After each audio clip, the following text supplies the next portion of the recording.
रेखा गुप्ता ईश्वर की शपथ लेती हूँ कि मैं विधि द्वारा स्थापित भारत के संविधान के प्रति सच्ची श्रद्धा और निष्ठा रखूंगी। दिल्ली विधानसभा चुनाव 2025 में बीजेपी ने प्रचंड बहुमत हासिल कर आम आदमी पार्टी को सत्ता से बेदखल कर दिया। लेकिन इस जीत के पीछे कौन था सबसे बड़ा चाणक्य? जवाब है केंद्रीय गृह मंत्री अमित शाह।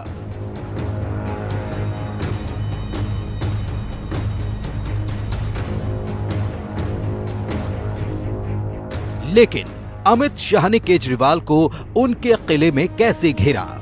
अमित शाह की रणनीति में सबसे अहम था केजरीवाल की ईमानदार छवि पर चोट करना।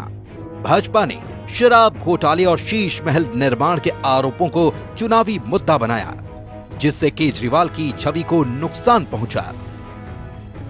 आपदा को हटाने का मतलब है 10 साल के केजरीवाल के भ्रष्टाचार को जवाब देना। आपदा को हटाने का मतलब है 10 साल के तुष्टीकरण का जवाब देना। लेकिन सिर्फ आरोपों से चुनाव नहीं जीते जाते। शाह ने हर विधानसभा सीट पर बारीकी से नजर रखी। केंद्रीय मंत्रियों को सीटों की जिम्मेदारी दी गई। आरएसएस कार्यकर्ताओं को बूथ स्तर पर सक्रिय किया गया और हर दिन चुनावी रिपोर्ट तैयार की गई। इसके अलावा यूपी और उत्तराखंड के नेताओं की एक विधानसभा में ड्यूटी लगाई गई। कई बार रात के 2 बजे भी अमित शाह दिल्ली पर मीटिंग करते थे। ये अमित शाह की रणनीति का ही हिस्सा था कि बीजेपी ने बड़ी रैलियों की जगह छोटी सभाओं और डोर टू डोर कैंपेन पर फोकस किया। अनुसूचित जाति बहुल इलाकों में बीजेपी ने केंद्र की योजनाओं का प्रचार किया, जिससे पार्टी को बड़ी सफलता मिली।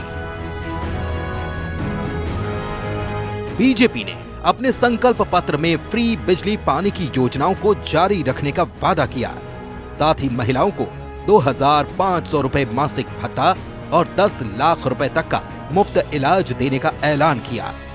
यानी हर वो वादा केजरीवाल भी कर रहे थे। वहीं शाह ने इस चुनाव में स्थानीय मुद्दों को खास तवज्जो दी। पानी, सफाई, यमुना प्रदूषण और कचरा प्रबंधन जैसे मुद्दों पर बीजेपी ने आप सरकार को घेरा, जिससे जनता का भरोसा भाजपा पर बढ़ गया। जब अन्ना हजारे का आंदोलन चल रहा था, मैंने अपने कान से सुना है केजरीवाल ने कहा था कि हम पॉलिटिकल पार्टी नहीं बनाएंगे, हम पॉलिटिकल लोग नहीं हैं। अन्ना बेचारे अभी तो अपने गांव भी नहीं पहुंचे थे, इन्होंने पॉलिटिकल पार्टी बना दी। शीला दीक्षित को जेल में डालने वाले थे, उनका समर्थन ले लिया। शराब की दुकानें बंद कराने वाले थे, खुद ही शराब की बोतल बन गए। यमुना में डुबकी लगाने वाले थे, डुबकी नहीं लगाई, हमने उनके कटआउट को डुबकी लगाई तो कटआउट भी बेचारा आईसीयू में भर्ती करना पड़ा है, उनके कटआउट को भी भर्ती करना। दिल्ली चुनाव में बीजेपी ने ध्रुवीकरण से बचते हुए अल्पसंख्यक वोटों को बांटने की रणनीति अपनाई।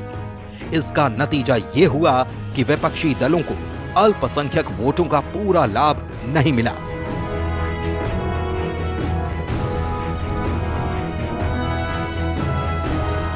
अमित शाह की रणनीति ने दिल्ली पर विजय पाली, तो क्या अब अगला निशाना बिहार का चुनाव है? Bureau report, news 18।